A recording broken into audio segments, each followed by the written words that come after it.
my name is Haley Hamilton. I am a student at Chattahoochee Technical College and I am studying early childhood education. And today we're going to be discussing challenging behaviors.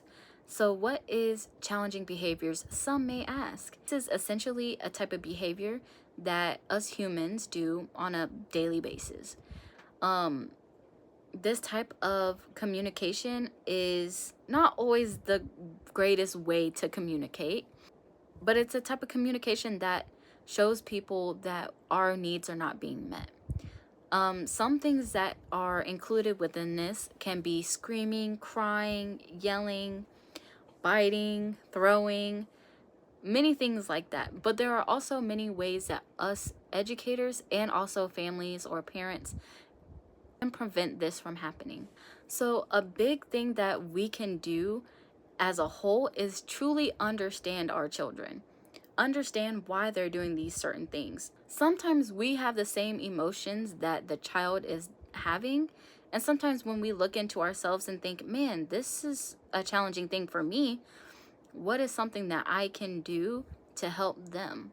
So sometimes the way that we respond is a huge deal. So say that you have a child that is screaming, we're not going to respond in a yelling manner.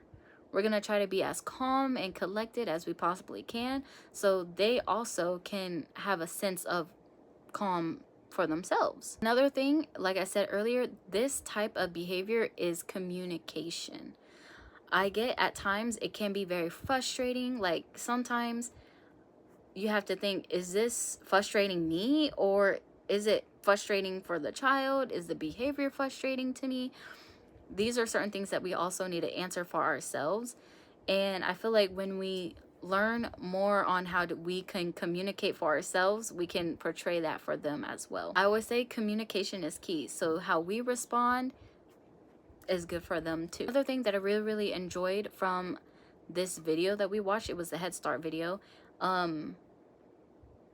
Something that I thoroughly enjoyed learning was the ways to teach how to replace certain challenging behaviors. A really good example that I saw was two kids were playing and one kept tapping and the other one kind of pushed its hand away, and the teacher simply was like, use your voice, use your words. You can ask, can I play?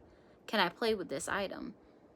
And I really enjoyed seeing that because that's really all it takes is a little bit of communication. For those that are having challenging behaviors or working with kids that do have challenging behaviors, the biggest things really are understanding them, being able to respond and communicate with them, and overall teach them a more positive way to set them up for success.